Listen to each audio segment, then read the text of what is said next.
tem limites, né? E que limites são esses? Então, vamos trazer o doutor João Paulo Mendes, ele que é mestre em Direito Constitucional e ele é coordenador da pós-graduação Lato Sensu de Direito do Centro Universitário do Estado do Pará, o CESUPA, e vai poder nos falar um pouquinho sobre essa jurisprudência do TCE a respeito desse tema. Doutor João Paulo, muito obrigada pelo seu tempo, pelo seu aceite de estar aqui no nosso evento para falar com a nossa audiência. O doutor João Paulo é um dos nossos colunistas, então, da revista Cidades e Negócios. Então, para você que quer acompanhar um pouco mais sobre os conteúdos que o doutor João Paulo tem produzido para nós, acesse lá o nosso portal. Doutor João Paulo, muito obrigada, lhe passo a palavra, fique à vontade. Muito boa tarde a todos e a todas, um prazer muito grande estar aqui nesta tarde de hoje, neste primeiro seminário eleitoral da revista eletrônica Cidades e Negócios, e parabenizo, né, a iniciativa, pois iniciativas como estas, certamente, é o que nós estamos precisando, né? Os colegas que me antecederam falaram bastante de informação e a necessidade dessa informação ser repassada com responsabilidade e com profissionalismo. E eu acredito que um evento como este, né, gratuito, 100% online, que tenha uma propagação gigantesca e traz profissionais das mais diversas áreas, discutindo um tema da mais alta relevância, naturalmente, nós estamos favorecendo a democracia e estamos cada vez mais indo ao encontro do Pacto Federativo previsto no artigo 1º da nossa Constituição Federal. Eu preparei um material, eu acredito que será aqui será aqui apresentado a todos. Por gentileza, podemos já passar até para a terceira imagem. Pode passar mais uma, breve aqui apresentação minha.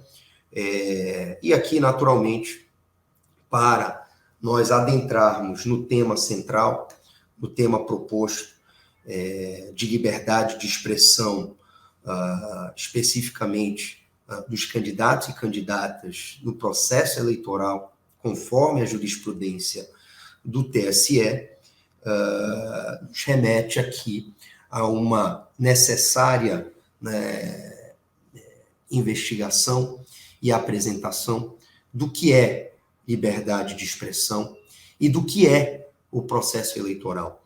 Precisamos conceituar esses institutos para que, assim, nós possamos avançar em relação, nos últimos minutos, em relação à jurisprudência que temos hoje do Tribunal Superior Eleitoral e até mesmo do STF. Uma das belezas de trabalhar com direito eleitoral é porque nós estamos trabalhando com direito constitucional. Então, o direito constitucional, ele que vai garantir, ele que vai, naturalmente, prever as competências de atuação dos poderes executivo, legislativo, judiciário, que deve, sem sombra de dúvidas, atuar com harmonia em um sistema de um Estado democrático de direito. Isso é importante contextualizar, uma vez que a liberdade de expressão, ela está prevista no texto constitucional, e essa liberdade de expressão, que aqui inicialmente eu começo apenas trazendo à baila uma ideia inicial para esse arquétipo que vamos passar a construir, é que a liberdade de expressão ela passa a ser um meio, né, em que o indivíduo participa da vida em sociedade e das decisões do Estado. Olha que interessante isso. É um meio para tanto. E desempenha a liberdade de expressão, assim sendo, um importante papel na preservação da democracia, do pluralismo do debate público aberto e livre.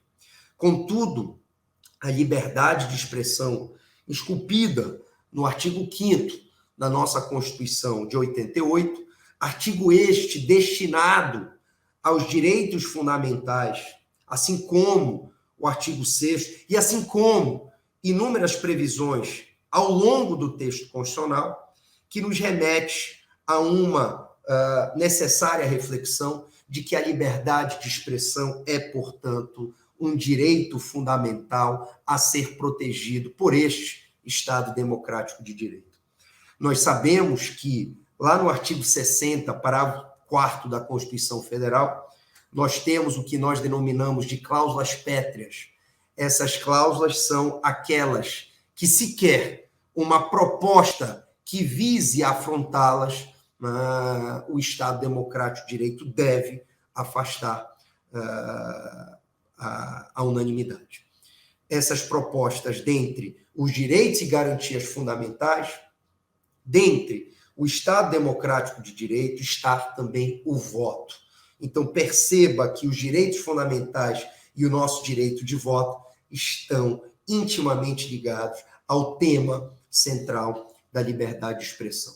E, naturalmente, eu preciso refletir a liberdade de expressão com outras liberdades, com outros direitos fundamentais, também esculpidos na Constituição de 88. Direito estes como a liberdade religiosa e de culto, que aqui eu trago apenas ideias e deixo essa apresentação à disposição, né, aqui da revista eletrônica para propagação, para postagem, para consulta daqueles que estão nos ouvindo.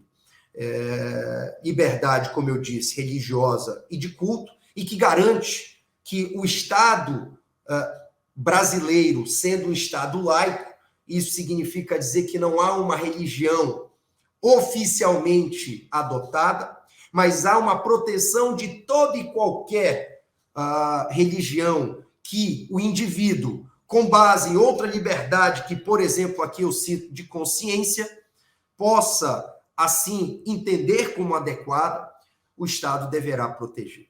E esse direito à informação, que os meus colegas que antecederam assim também destacaram, é um direito que consiste em obter informações necessárias dos mais diversos assuntos. Um compromisso, por exemplo, da comunicação social, que vamos ver que há capítulo específico no 220 da Constituição Federal. A liberdade de ensino, ou seja, que o aprender, o ensinar, o pesquisar sejam naturalmente feitos de forma técnica, de forma não instrutiva ou a direcionar aqueles que estão buscando um direito fundamental à educação. Como é que eu posso garantir a liberdade de expressão em um Estado democrático de direito sem o efetivo direito à educação? Como é que um cidadão ou cidadã possa efetivamente passar a se manifestar livremente, usufruindo do seu direito de liberdade de expressão, se ele não possui o conteúdo, o conhecimento, a educação, que é base desta sociedade em que vivemos? E, naturalmente, que a liberdade de imprensa, ela segue como mais um elemento que fará parte desse arcabouço aqui que estamos a discutir, que é a liberdade de expressão dentro dos candidatos e candidatas do processo eleitoral. Perceba, então, que a liberdade de imprensa também, previsto nesse rol de comunicação social, faz com que nós tenhamos uma responsabilidade dos veículos de informação em massa que estão difundindo esta informação. Podemos passar adiante. E assim, é importante destacar que a liberdade de expressão no Brasil, historicamente falando, ela nos remonta, né, a julho de 96, onde o país, o Brasil, ratificou a declaração de Chapultepec, onde este documento criado por jornalistas, criado por pessoas como esses aqui que estão difundindo esse seminário eleitoral, escritores, juristas, traz consigo princípios fundamentais que devem nortear a liberdade de expressão.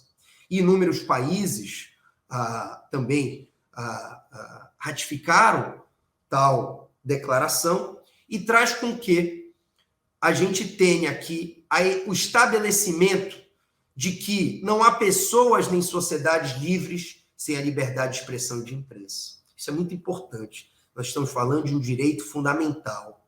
Em regra, nós vamos ver que, nos termos do Tribunal Superior Eleitoral e do STF, se trata de um direito fundamental cuja aplicabilidade é imediata, do artigo 5º, parágrafo 3º da Constituição Federal. E, naturalmente, que o exercício desta liberdade não é uma concessão das autoridades, é um direito inalienável do povo. Isso também me parece relevante. Nós estamos aqui exprimindo o aspecto mais democrático e mais solene, que é o povo. Se nós formos remontar a um livro de um pesquisador alemão, Friedrich Miller, nós vamos chegar a uma conclusão em um livro, célebre livro dele, Quem é o Povo, em que o povo é todo aquele titular e destinatário de direitos. E nós precisamos, assim, naturalmente, ter esta autonomia e esta garantia pelo Estado de ter o direito fundamental da liberdade de expressão assim protegido. Ainda, aqueles que garantem também que a liberdade de expressão, como gênero, que passa a abarcar a liberdade de pensamento, pois diz respeito a qualquer forma consciente de expressão de qualquer um, uma concepção intelectiva. Ainda o professor André Ramos Tavares, constitucionalista, também garante que a liberdade de expressão implica em uma liberdade de manifestação do pensamento por qualquer forma ou veículo. Podemos passar. O professor Vidal Serrano Nunes Júnior tem um livro chamado A Comunicação Social no Ordenamento Jurídico, um livro preto e branco, um livro que eu recomendo, e um livro que cita, por exemplo, Tomás de Domingos, que reconhece que a liberdade de expressão exerce uma tríplice função. Primeiro, a formação de opinião pública. Segundo, um instrumento para o exercício dos demais direitos.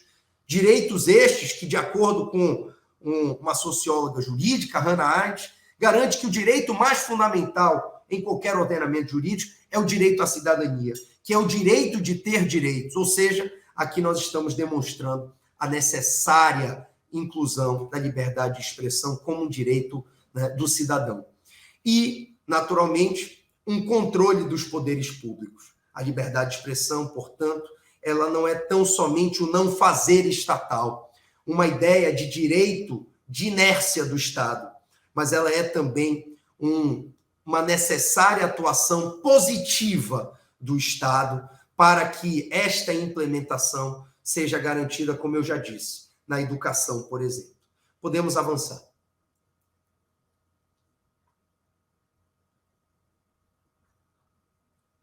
Chegamos, então, a um ponto muito relevante da liberdade de expressão e a vedação à censura.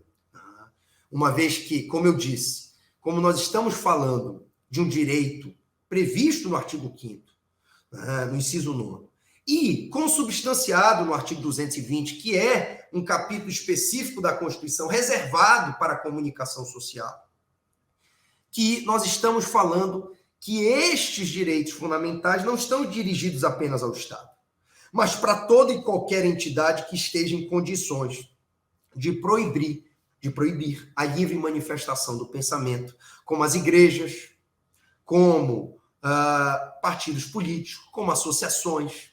Então, veja, órgãos e entidades que têm o poder de censurar a liberdade de expressão também estão vinculados a esse direito fundamental, que, em regra, reafirmo aqui, é um direito inalienável, é um direito que deve ser aplicado a todos os cidadãos, de uma forma única.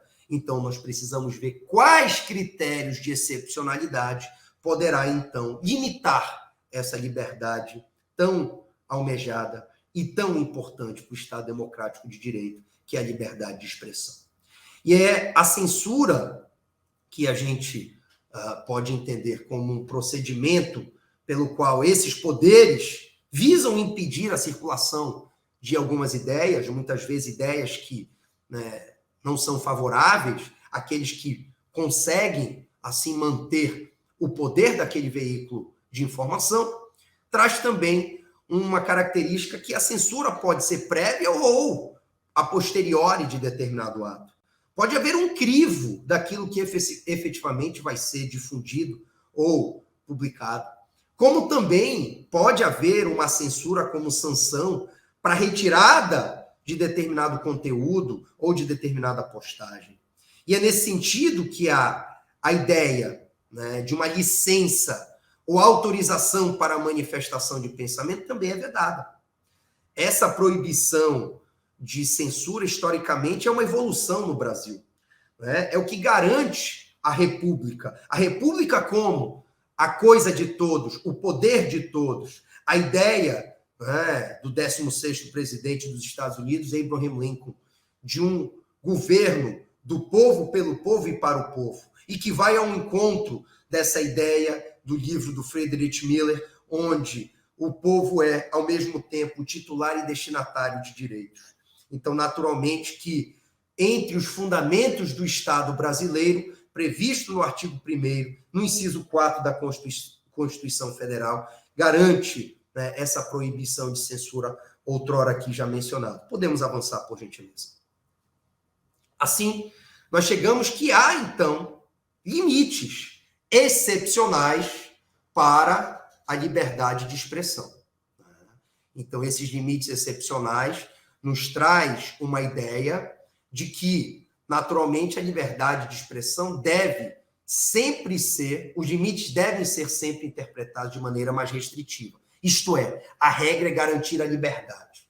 Restritivamente, eu preciso estar em um grau de excepcionalidade para exercer algum ato que venha restringir a liberdade de expressão. E, como eu disse, o próprio texto constitucional já nos traz alguns limites. Né? A vedação ao anonimato, a proteção à imagem, à honra, à intimidade e à privacidade. Percebam, outros direitos fundamentais que, no caso concreto, serem sopesados, serem aferidos, serem analisados por quem? Por um julgador constitucionalmente já, né, previsto de sua competência para tanto, quer de um tribunal regional eleitoral, quer a nível de tribunal superior eleitoral, ou quer como um juiz de direito da justiça comum, né, ou até mesmo de ministros de tribunais superiores ou do STF, a depender, né, do controle de constitucionalidade que estamos a falar.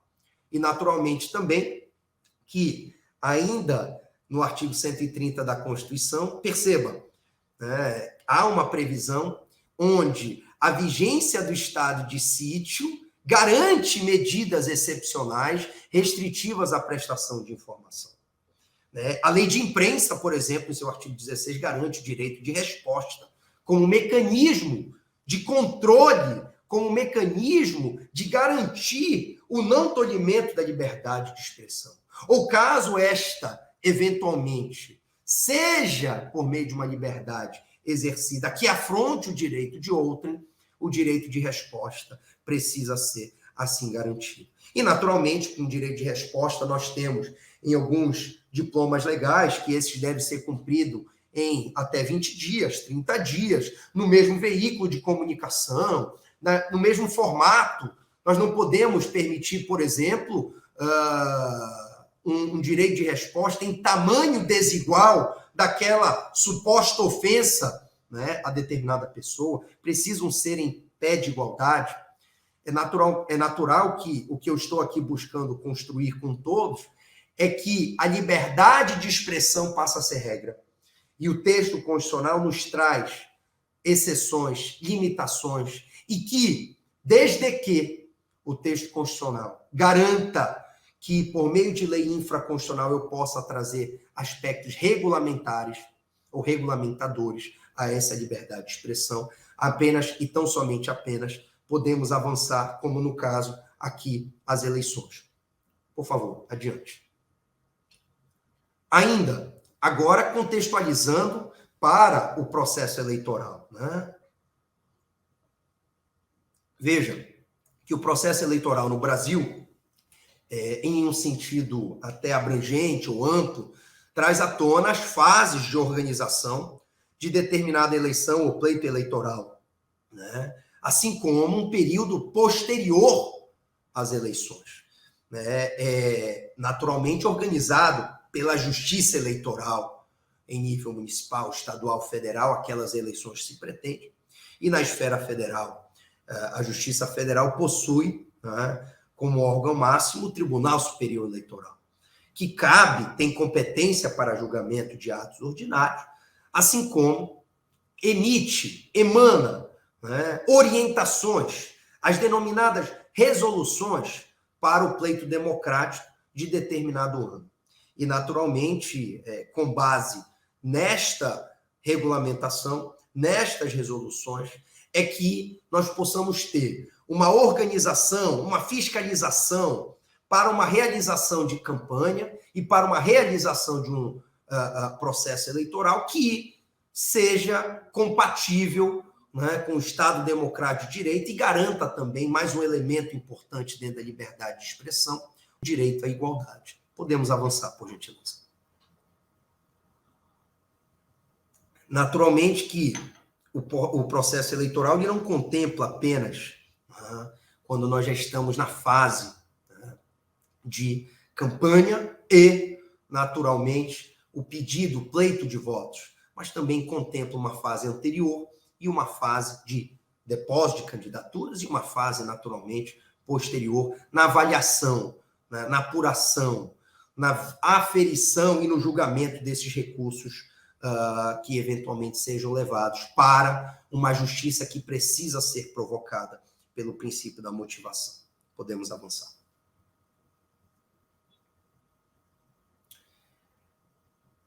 Por favor, podemos avançar.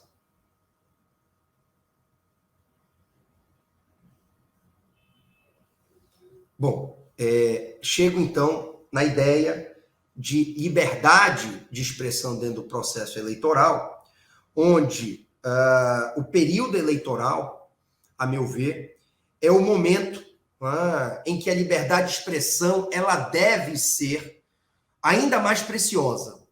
É o momento em que, por meio de um discurso que contraste posições na esfera pública opostas, permita ao eleitor uma capacitação de informação para a escolha de seu representante. Por essa razão, por esses contornos, por esse contexto, é que a liberdade de expressão precisa, especialmente, ser, neste período de processo eleitoral, ainda mais garantida, ainda mais protegida. Podemos avançar. Mais um, por favor. Pois bem.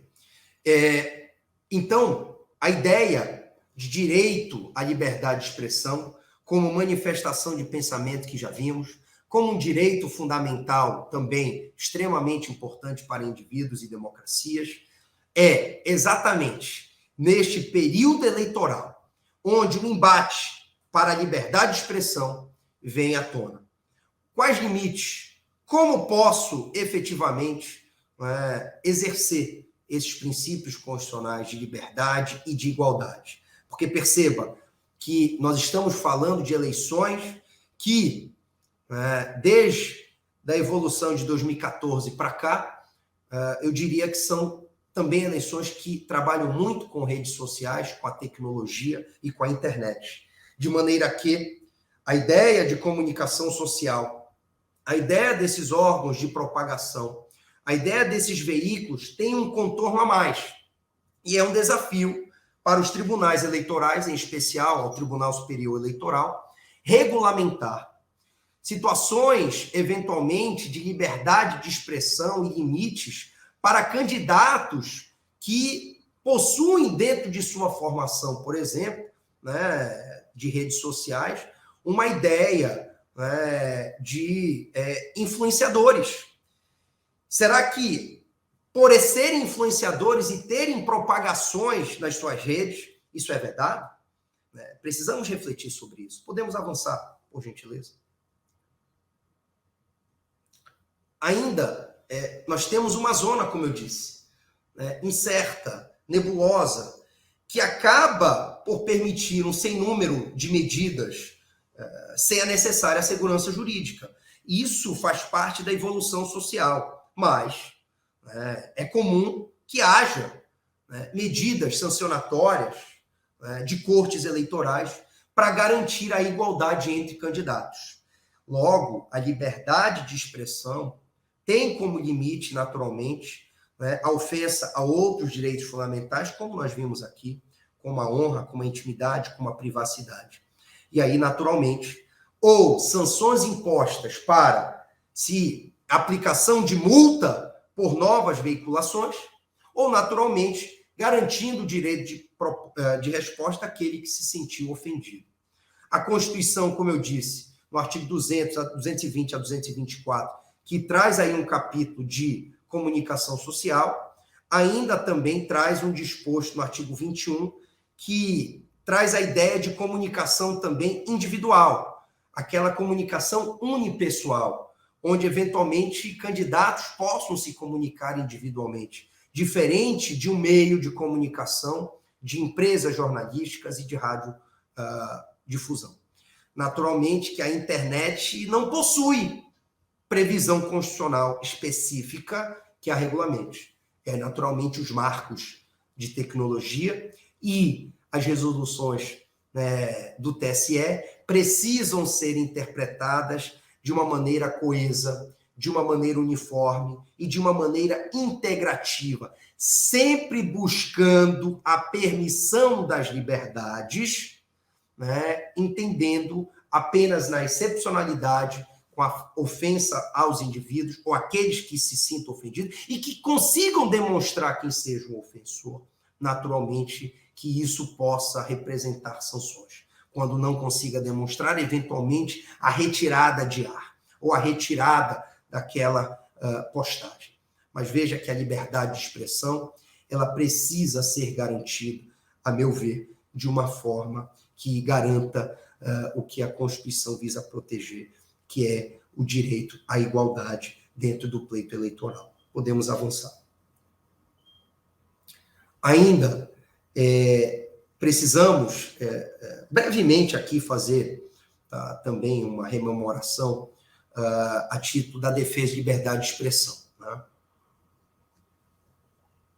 Naturalmente que há projetos inúmeros de lei com iniciativas populares, a ideia das eleições limpas, a ideia de movimentos de combate à corrupção eleitoral, em parceria com diversas entidades da sociedade civil, que trouxeram como objetivo a regulamentação da liberdade de expressão, a ideia de restringir a vedação à veiculação de propaganda eleitoral na internet, aos sítios e de controle editorial, a limitação da responsabilidade de provedores, de conteúdos e serviços de multimídia, e assim por diante.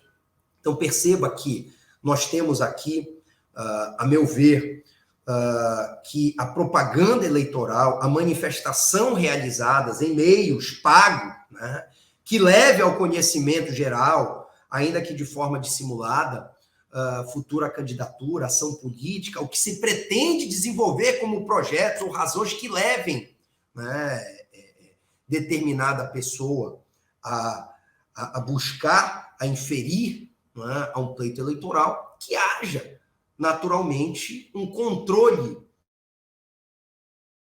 para que as medidas de liberdade de expressão não sejam tolhidas, não sejam retiradas como forma de garantir a igualdade. Avançamos mais um slide, por gentileza. Eu trago aqui uma ementa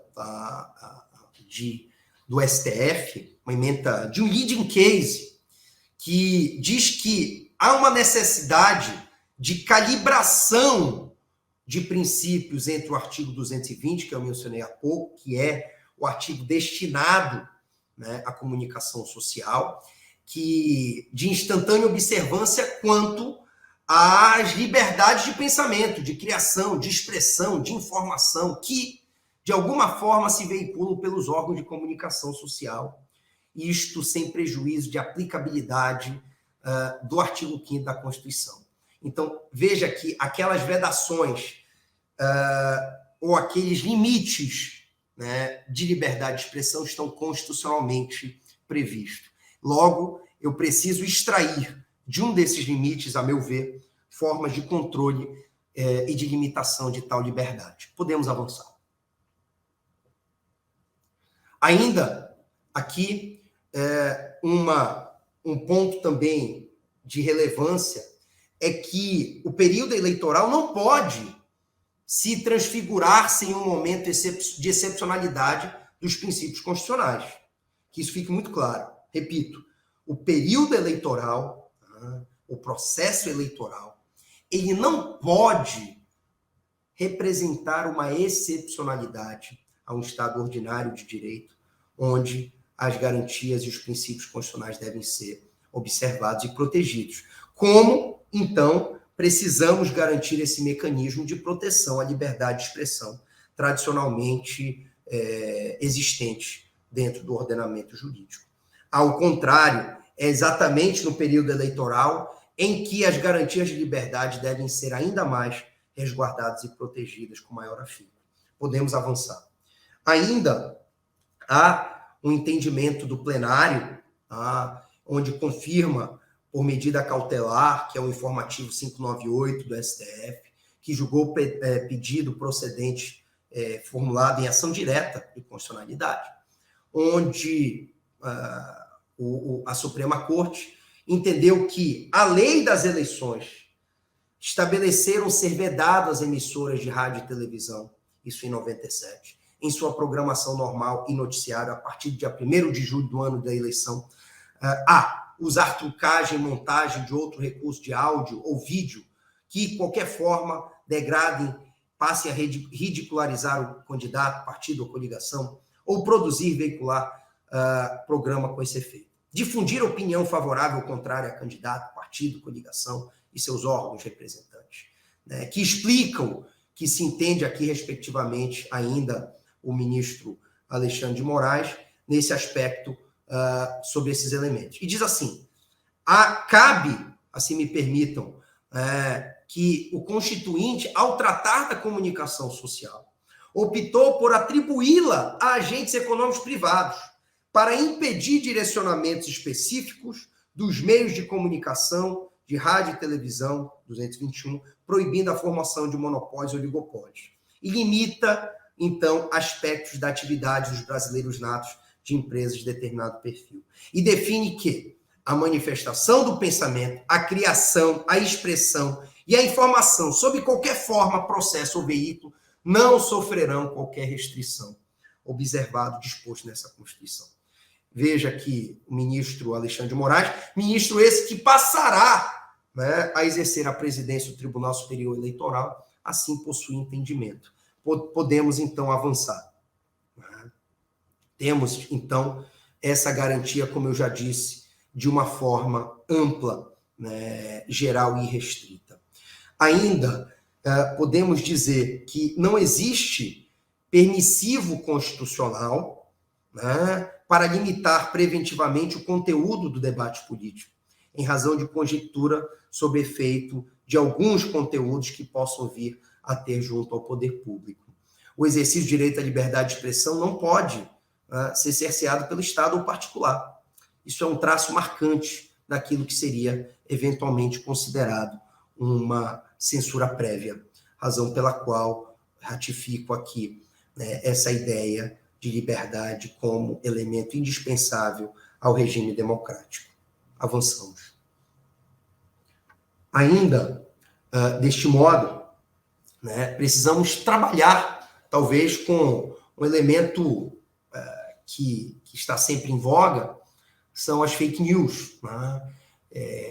Isso, a meu ver, de acordo com o Tribunal Superior Eleitoral, as fake news são, e aqui eu cito um grande jurista e expert nessa área, o professor Diogo Reis, que garante, dentro das suas aulas ministradas aos ministros e à organização do Tribunal Superior Eleitoral, que as fake news representam a ilegítima interferência nesse aspecto, né, onde nós temos notícias, possibilidades, né, que são demonstráveis como inidôneas, são constitucionalmente inidôneas, realisticamente falso, né, são notícias que têm uma razão de ser para buscar, né, tendenciar opiniões públicas.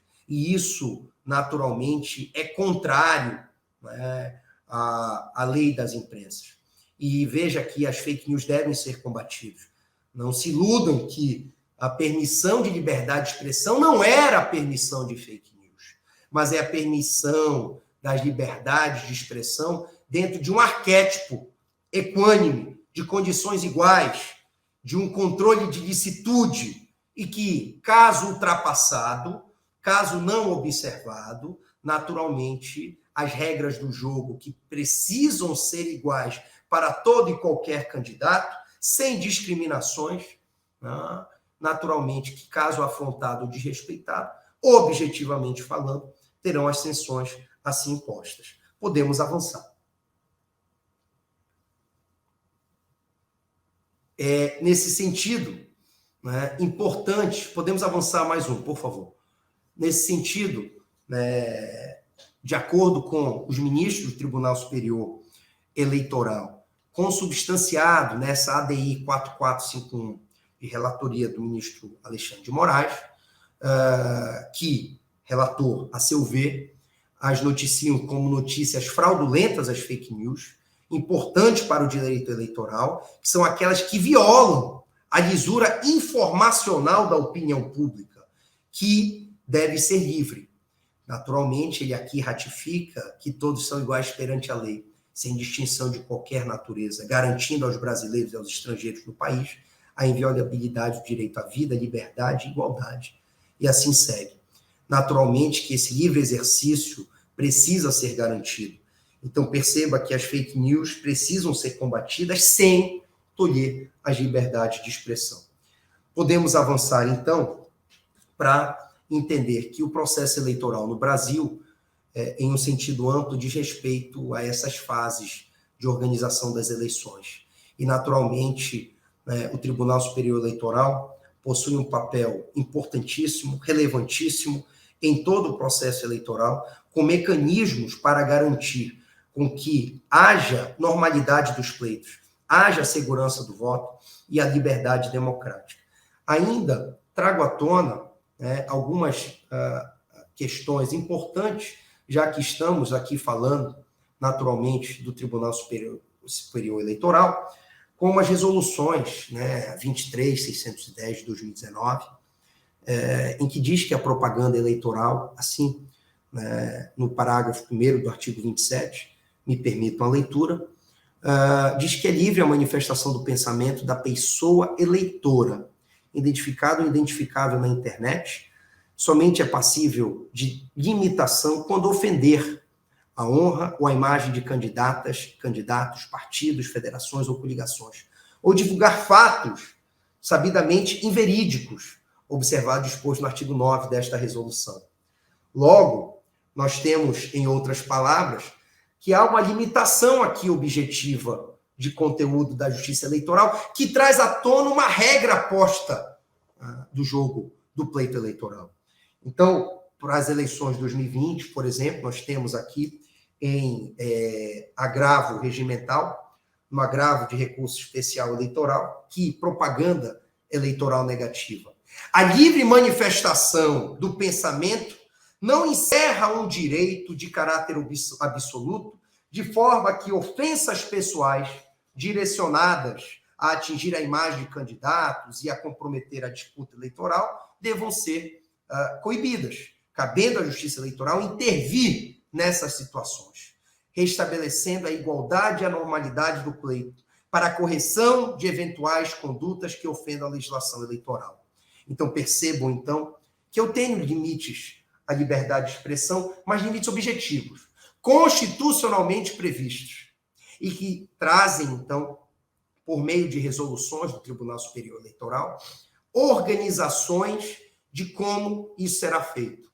Ou de maneira que isso seja imposta sanções, ou garanta, por exemplo, o direito de resposta. Ainda, eu cito aqui o ministro Tarcísio Vieira de Carvalho Neto, um dos ministros das mais alta conhecimento e naturalmente, de competência que esta Corte Superior Eleitoral já teve, que diz o seguinte, que apesar de existir críticas durante campanha eleitoral, inclusive alguma dessas ácidas possam envolver passado de candidatos, existe uma baliza que não é objetiva, mas envolve o excesso de ofensas pessoais ao candidato.